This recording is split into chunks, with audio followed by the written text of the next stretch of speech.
The Cultural Revolution now in progress is making a dangerous term. It's actually been here for quite some time. You're watching elected leaders say you are not allowed to participate in our system if you're the wrong color. During a recent argument on the House floor, Democratic Congressman Cedric Richmond of Louisiana argued that some people just shouldn't be in the debate because they're the wrong skin color or their children are. Richmond's claims started off with a fight with Florida Congressman Matt Gaetz. You all are white males, you never lived in my shoes, and you do not know what it's like to be an African-American male. Are you suggesting that you're certain that none of us have non-white children? Because you reflected on your black son and you said none of us could understand. Matt, stop. I'm not about to get sidetracked about the color of our children. We're talking about black kids. I reclaim my time. It is not about the color of your kids. It is about black males, black people in the streets that are getting killed. And if one of them happens to be your kid, I'm concerned about him too. And clearly I'm more concerned about him than you are.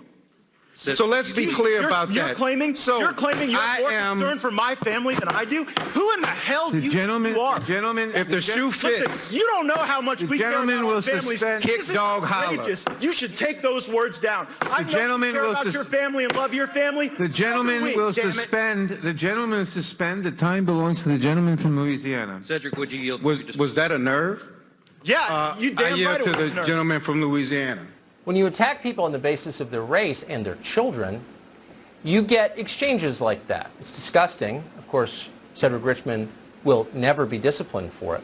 Afterward, Matt Gaetz issued this statement on Twitter. For all those wondering, this is my son Nestor. We share no blood, but he is my life. He came from Cuba legally, of course, 6 years ago and lives with me in Florida. Congressman Matt Gaetz joins us tonight. Congressman, thanks so much for coming on. So, Cedric Richmond, who, by the way, went to Tulane Law School and brags about his Harvard degree, Mr. Oppressed character here, was telling you that you're not allowed to participate in the conversation because of your skin color? I believe everyone should be able to participate if they're black, white, or otherwise. And it's certainly offensive to have someone tell you that, you don't know what a certain experience is like when they know nothing about you. Nestor is the light of my life. I couldn't imagine him loving him any more if he was my own flesh and blood. I've raised him for the last 6 years, and he is just the most remarkable young man. I am proud of him, and I'm honestly embarrassed for the United States Congress that we've resorted to criticizing each other based on our race and the race of our children, and I wish that we would be more productive going forward. So did any Republicans, your side of the aisle, stand up and make that point? I mean, it seems like a pretty basic threshold that we're not going to attack people for things they can't control, like their skin color. Did anyone else join in your defense? Well, there were some Republicans who, pointed out that we shouldn't be treating anybody differently as a consequence of their race. I just got to say, though, he's a remarkable young man. I am proud of him, and I've raised Nestor to believe that in our family, we treat everyone equally. It doesn't matter what their background is, what their race is. We treat every American with respect.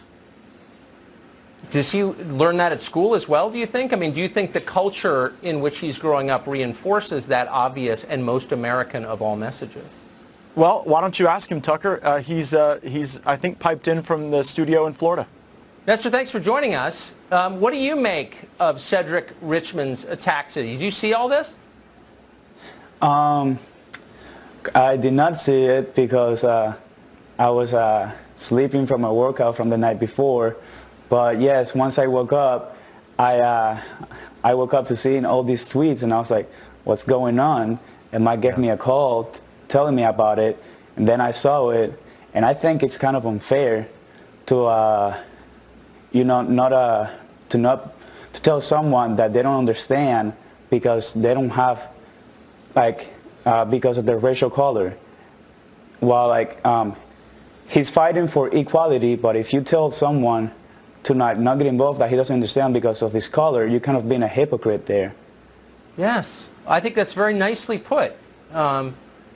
Matt, I mean, Congressman Gaetz, saying something like this out loud seems like the kind of thing that, in normal times you'd be censured for. I cannot believe that it's acceptable in the United States Congress for someone to tell someone else that they're fighting for their children more than they are. Tucker, you have a son. How would you feel if someone said to you that they, were fighting for your own family more than you were? So that's why I got very upset. But for the sake of Nestor and my story, we're a proud, happy family. We love each other very much. And Nestor's on his way off to college in the fall, and I just couldn't be happier and prouder of the young man he's become and the fact that he is embracing these American values that everyone should be treated fairly and equally. That's exactly right. I tell my kids, you're not responsible for who your relatives are, in their case, thank Kevin. You're responsible for what you do and the choices that you make. That's the promise of America. If we abandon that, we're done. Congressman, thanks so much for coming on. Nestor, nice to meet you. Thank you. Nice to meet you too, Tucker.